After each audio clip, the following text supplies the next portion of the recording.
बिस्मिल्लाहिर्रहमानिर्रहीम। 17 फरवरी रात 1 बजे फ़िरोज़पुर रोड ज़मान पार्क की तरफ जा रहा हूँ। मैं सबसे रिक्वेस्ट करना चाहूँगा कि जिस चीज़ के लिए मुमकिन है वो ज़मान पार्क पहुँचें और इमरान की गिरफ़्तारी के मसले पे जितना इमरान को सपोर्ट कर सकते हैं करें। लोगों के ऐसे मौके पे एतराज़ात उनका जवाब देना चाहूँगा कि लोग इमरान के ऊपर एतराज़ करते हैं, PTI के ऊपर एतराज़ करते हैं।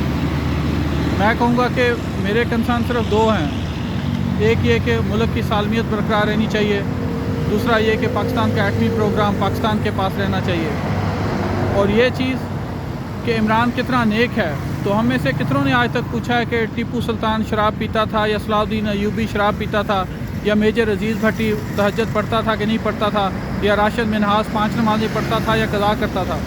ये हमारा क्वेश्चन नहीं है। और नबी सल्लल्लाहु अलैहि वसल्लम ने इसको बिल्कुल वाज़ेह कर दिया। एक मौके पे आप जब गज़वा के लिए तैयार खड़े थे तो एक बकरियां चराता हुआ नौजवान आया। उसने कहा क्या मसला है? आपने कहा कि जंग होने लगी है। उसने कहा कि अगर मैं लड़ूं तो मुझे क्या मिलेगा? आपने कहा कि जन्नत। उसने कहा मुझे भी। आपने कहा हाँ तुम्हें भी। तो उसने कहा मैं बकरियां छोड़ के आया।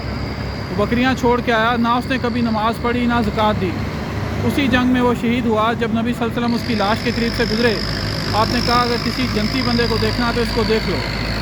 उसका मतलब है कि नमाज, रोज़ा, ज़कात, हज, ये चीज़ें मुल्की दफ़ा जब सामने मेज़ पे पड़ा हो, ये एक अलग कहानी हो जाती हैं। और दूसरी चीज़ ये कि PTI की गवर्नमेंट कितनी अच्छी थी। तो हम में से फिर अगेन किसने पूछा कि सलाहुद्दीन अयूबी जो है उसकी गवर्नमेंट में हेल्थ मिनिस्टर कितना अच्छा था, या टीपू की गवर्नमेंट में हेल्थ मिनिस्टर कितना अच्छा था। असल बात तो ये आती है कि अगर अच्छे दौर के लिए हमने याद करना है तो हज़रत उमर रज़ी अल्लाह अन्हु, हज़रत उमर बिन अब्दुल अज़ीज़ को, उस दौर को हम याद करते हैं। लेकिन जब सलामती के लिहाज से हमने याद करना हो तो फिर सलाहुद्दीन अयूबी का नाम आ जाता है। मैं सबको कहूँगा कि आप छोड़ें आपको इमरान पसंद है नहीं पसंद, आप छोड़ें आपको PTI पसंद है नहीं पसंद। लोगों के हाथ में इलेक्शन की ताकत होनी चाहिए। और जो लुटेरे हैं, जो मुल्क का अरबों लूट रहे हैं, उनका कोई राइट नहीं कि हम पे हुकूमत करें। कभी 1100 अरब का NRO दे दिया, कभी कुछ दे दिया।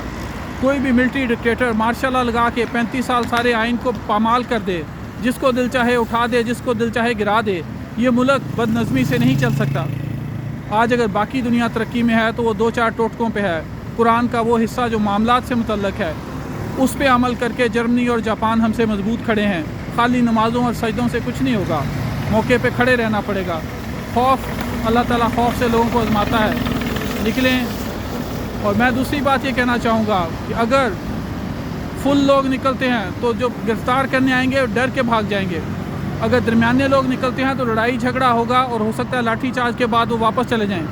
अगर हल्के लोग निकलते हैं तो हो सकता है लाठी चार्ज करके वो गिरफ़्तार कर लें। तो ये तो लोगों के ऊपर है, जितने लोग निकलेंगे उतना कम फंस होगा। अल्लाह ताला से दुआ करते हैं, हिम्मत करें, पाँव पे खड़े रहें। जो घरों में लेटे रहेंगे मर तो उन्होंने भी जाना है, हिम्मत से खड़े रहें।